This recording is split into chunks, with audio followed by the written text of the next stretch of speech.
Tragedy is something that we all experience in life, and we can't control this. The only thing we can control is how we respond to the tragedy.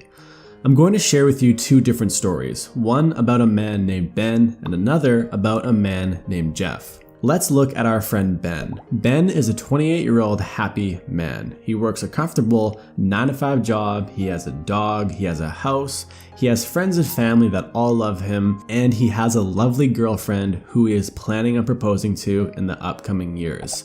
From the outside looking in, everything is going right in his life. The best way that I would describe Ben's life is the white picket fence life. Ben and his girlfriend have been dating since they were 18 years old, and he is truly in love with her. From a very early age, they would talk about their futures together. They would talk about what kind of wedding they would want. They would talk about the type of house they would live in. They would talk about how many kids they would want. And when Ben heard this, he wanted to provide for her. Ben wanted to give her everything that she wanted out of life, and he was willing to do the work in order to do this. So one week, Ben had to leave town for work. So he cleaned the house, took his dog for a walk, kissed his girlfriend goodbye, and he was on his way. Halfway through his out-of-town work week, he learned that he could actually come home early if he wanted to. So Ben decided to do something nice for his girlfriend. He decided to surprise her with flowers and chocolate in an attempt to be more spontaneous, which is a quality that his girlfriend really likes, and it's something that his girlfriend would wish that he did more of. So Ben drives home and he is walking up to the door with flowers and chocolate in hand, excited to surprise her. He opens the door and the first thing that he noticed were someone else's shoes were on the floor. He did not really think much of it. He figured that she had some friends over. She was, after all, a very social and friendly person, and because he was gone, she might have been bored.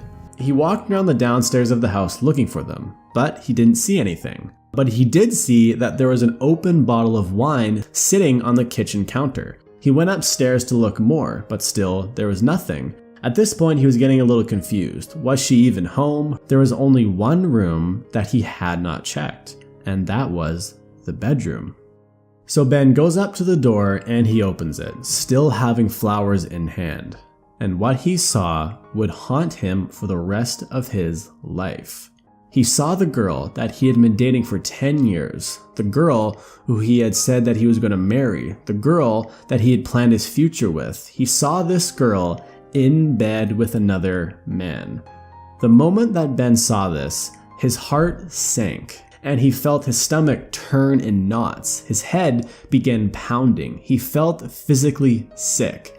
In that moment, the only words that Ben could really muster was, "You need to leave." The next day, she packed up all of her bags and just like that, she was gone. The next few months would prove to be the worst months of his life. Because he was so heartbroken, he started to perform worse at work. He stopped exercising. He stopped staying in contact with his friends and family. He would spend his nights in front of the TV cursing his girlfriend's name. He would ask himself, how could she do this to me? I wanted to give her everything. I told her that I would give her everything that she wanted, but yet she still does this to me. This woman ruined my life.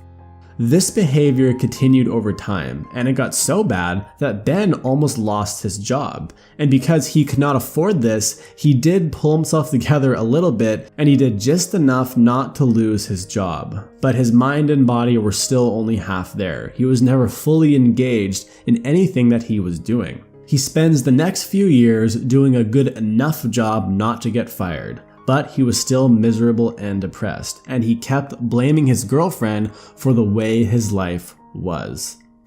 I think at this point in the story, a lot of you are probably thinking to yourself, yeah, that is terrible, but this does not happen that often, and it would not happen to me.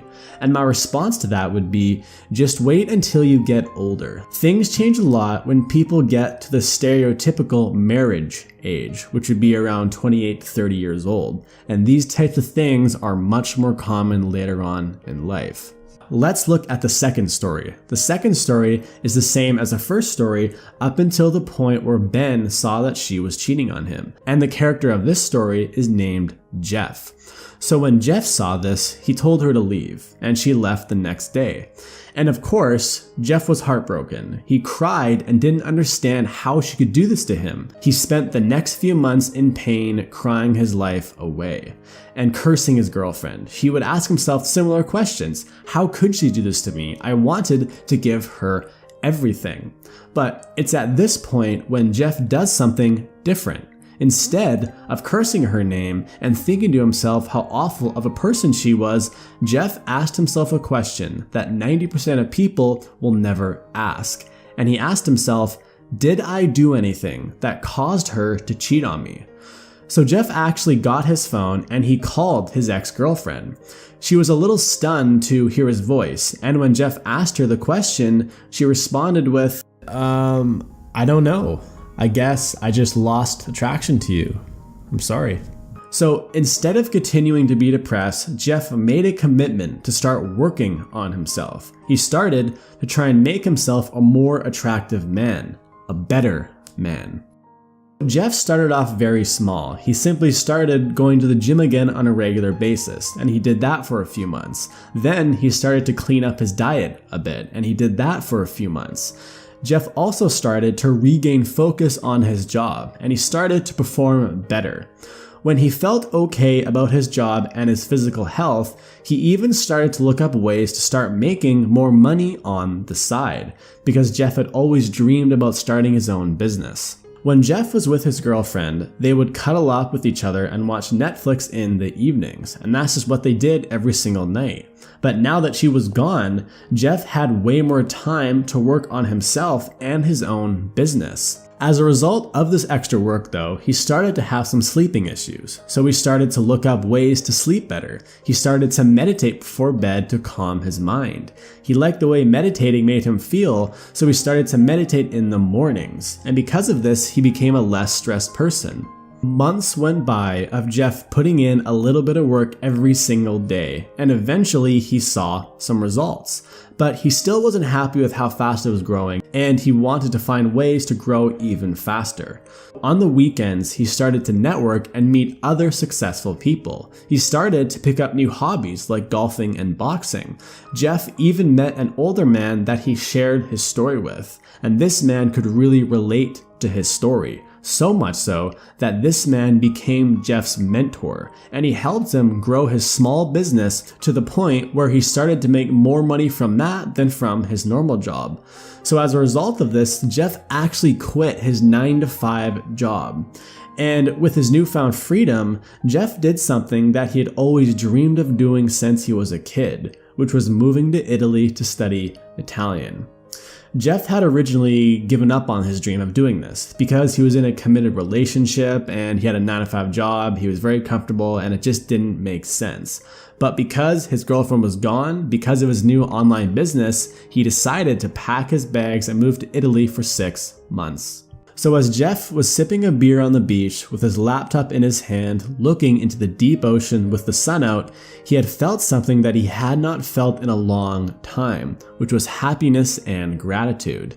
He thought back to the last time he had felt like this, and it was when he was with his girlfriend, and then suddenly he had a flashback to her cheating on him. He thought to himself, although seeing my girlfriend cheat on me like that cut me very deep, and in a lot of ways it broke my heart. And in some ways, I am still not over it. But in a way, it may have been the best thing that could have ever happened to me.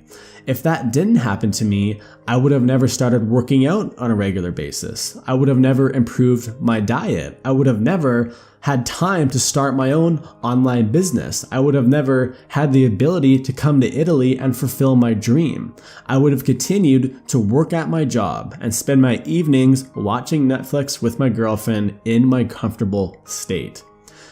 From that point on, Jeff continued to live his life of trying to be better every single day, and he never stopped working on himself. The lesson of these two stories are simple, but it's crucial to understand. Not only will this concept change your life, but if you don't understand it, it has the potential to ruin your life. And the concept is actually very simple. When tragedy happens in your life, from relationships, loved ones passing, to getting fired, it's up to you how you want to respond. If you respond like Ben, it can be one of the worst things that could have ever happened to you.